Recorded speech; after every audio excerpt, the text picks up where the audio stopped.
अस्सलाम वालेकुम। आज मैं आया हूँ आपके लिए माइक्रोसॉफ्ट वर्ड की एक नई क्लास लेकर और इसमें हम सीखेंगे कि हम अपने टेक्स्ट को किन किन तरीकों से सिलेक्ट कर सकते हैं।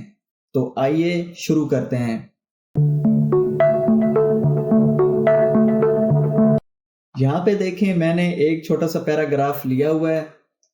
अब मैं ये चाह रहा हूँ कि मैं इसमें से किसी कैरेक्टर को, किसी वर्ड को या सेंटेंस को या एक पैराग्राफ को सिलेक्ट करूं। तो मैं किस तरह करूंगा? नाउ सिलेक्ट करने के लिए जाहिर है, अब हमने किसी पैराग्राफ को डिलीट करना है या कैरेक्टर को डिलीट करना है या किसी सेंटेंस को इरेज करना है, तो उसके लिए हमें इसको सिलेक्ट तो करना पड़ेगा। सिलेक्शन के बगैर तो काम नहीं होता ना। तो हम ये बेसिक टूल है, इसको हमने समझना है कि हम इसको कैसे यूज करें। अब देखें, मैं चाह रहा हूं कि मैं यहां से ए सिलेक्ट करना चाह रहा हूं। तो यहां पे मैंने जाके लेफ्ट क्लिक किया, होल्ड किया और ड्रैग किया। ये देखें, मेरा ये ए सिलेक्ट हो गया। मैं इसको जूम करता हूं, यहां से आके देखें। ठीक है, ये मैंने इसको अब एम को करना चाह रहा हूं, तो मैंने लेफ्ट क्लिक किया, होल्ड करके ड्रैग किया, तो ये मेरा सिलेक्ट हो गया। अब मैं कुछ इस तरह का सिलेक्ट करना चाह रहा हूं ये चीजें, और मैंने यहाँ पे जाके लेफ्ट क्लिक किया, होल्ड किया और मैं ड्रैग कर रहा हूं, तो ये मेरा ये सारा का सारा टेक्स्ट सिलेक्ट होता जा रहा है। जहां तक मैं चाहूंगा मैं इसको कर लूंगा सिलेक्ट। ठीक है, उसके बाद मैं अगर इसको डिलीट करना चाह रहा हूं तो बैक स्पेस दबा दूंगा, जो भी हमने वो पिछली क्लास में समझा था। ठीक हो गया। अब नाउ अगर मैं इसको कीबोर्ड के थ्रू करना चाहूं तो कैसे करूंगा? बहुत ही आसान है। मैं गया, अब मैंने यहाँ पे सपोज फर्स्टली को मैंने सिलेक्ट करना था, तो कीबोर्ड पे जाके मैंने इसको अभी लेफ्ट क्लिक करके अपने कर्सर को मैं यहाँ पे ले आया। कीबोर्ड से मैं जाके शिफ्ट प्रेस करूंगा और साथ में ये जो एरो कीज हैं इनको यूज करते हुए मैं अपने वर्ड्स को सिलेक्ट कर रहा होता हूँ। देखिए, मैंने शिफ्ट प्रेस किया और मैं अपने राइट एरो को, कीबोर्ड से राइट एरो को प्रेस करता हूं, तो ये मेरा एफ सिलेक्ट हो गया।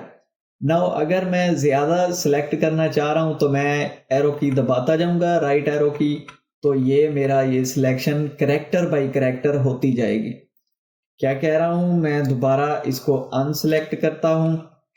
यहाँ पे देखें, मैंने शिफ्ट प्रेस की और साथ में मैं राइट एरो दबा रहा हूं, तो ये कैरेक्टर बाय कैरेक्टर मेरा वर्ड सिलेक्ट होता जा रहा है।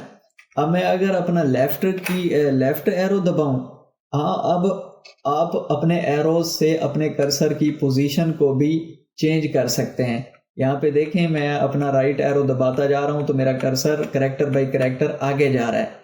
अब लेफ्ट एरो दबाऊंगा तो ये कैरेक्टर बाय कैरेक्टर पीछे आ जाएगा। अगर मैं डाउन एरो दबाता हूं तो एक लाइन नीचे आ जाएगा, अप एरो दबाता हूं तो एक लाइन ऊपर चला जाएगा। ठीक हो गया।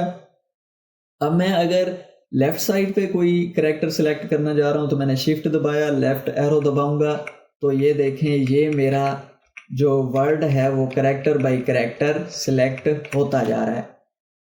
ठीक हो गया। ये तो था कैरेक्टर बाय कैरेक्टर सिलेक्शन। अब अगर मैं पूरा वर्ड ही एकदम सिलेक्ट करना चाह रहा हूं तो मैं शिफ्ट के साथ कंट्रोल दबाऊंगा। ये कंट्रोल, शिफ्ट और लेफ्ट या राइट एरो, जो भी आप वर्ड सिलेक्ट करना चाह रहे हैं, यहाँ पे मैं राइट करना चाह रहा हूं तो मैं राइट एरो प्रेस करूंगा। शिफ्ट और कंट्रोल के साथ राइट एरो को मैंने प्रेस किया तो ये मेरा पूरा वर्ड सिलेक्ट हो गया।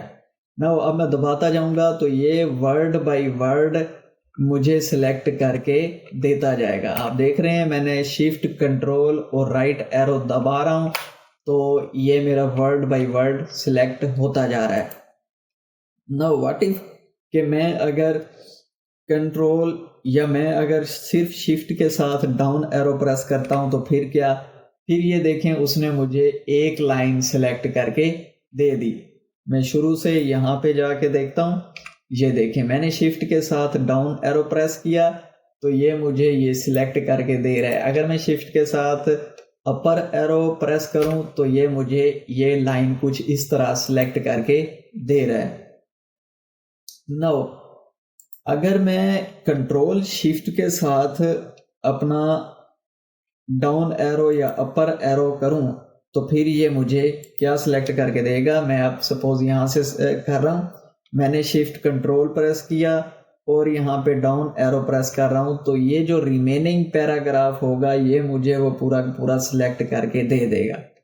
ठीक है, अगर मैं शुरू में जाके इसको करूँ कंट्रोल शिफ्ट के साथ तो ये मुझे पूरा पैराग्राफ सिलेक्ट करके दे रहा होगा। ठीक है, इसी तरह आप शिफ्ट कंट्रोल के साथ फिर प्रेस कर दें डाउन एरो को तो ये इस तरह हमें पूरा इसने दोनों पैराग्राफ सिलेक्ट करके दे दिए। अब मैं अगर अपर सेलेक्ट करूं तो ये डी सिलेक्ट कर देगा। ठीक है, कंट्रोल शिफ्ट के साथ मैं अगर अब ये चूंकि मेरी सिलेक्शन हुई खड़ी है, अब मैं अपर एरो प्रेस करता हूं तो ये मुझे डी सिलेक्ट करके दे रहा है।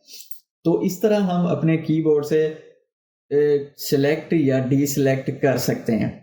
अब हम इसको शॉर्ट की से कैसे सिलेक्ट कर सकते हैं, उसके लिए अगर हम इस पूरे को अब हमारा यानी समझ लें कि डॉक्यूमेंट तो है बहुत बड़ा, तो अब हम ऐसे इसको सिलेक्ट करने बैठेंगे तो फिर ये काम कैसे होगा। इस पूरे डॉक्यूमेंट की सिलेक्शन को कहते हैं सिलेक्ट ऑल, यानी आपका डॉक्यूमेंट बहुत बड़ा है और उसमें बहुत सारा टेक्स्ट है या और भी चीज़ें हैं तो आप सिंपली कीबोर्ड से जाके कंट्रोल ए प्रेस करेंगे तो आपका पूरा डॉक्यूमेंट सिलेक्ट हो जाएगा। दोबारा करता हूँ कंट्रोल ए, तो ये देखें आपका पूरा डॉक्यूमेंट, चाहे ये जितने पेजेस पर मुश्तमिल हो और इसमें क्या क्या चीज़ें हों, कोई इमेजेस हैं, कोई शेप्स हैं, ये सारा कुछ आपको सिलेक्ट करके दे देगा। अब आप इसको डिलीट करना चाहते हैं, सिंपली बैक स्पेस या डिलीट दबा दें तो ये आपका सारा टेक्स्ट डिलीट हो जाएगा। ठीक है, मैं कंट्रोल जी से इसको अनडू करता हूँ। कंट्रोल जी होता है अनडू करने के लिए, पता नहीं मैंने आपको पिछली क्लासेस में बताया है या नहीं बताया, कि आपका जो भी काम आपने कर लिया है और आप उसको रिमूव करना चाह रहे हैं, अनडू करना चाह रहे हैं, तो आप सिंपली कंट्रोल जी करेंगे। अब जैसे मैंने इसको इनएडवर्टेंटली गलती से मेरा ये बैक स्पेस दब गया, ये सिलेक्ट हुआ खड़ा था, ये अब डिलीट हो गया।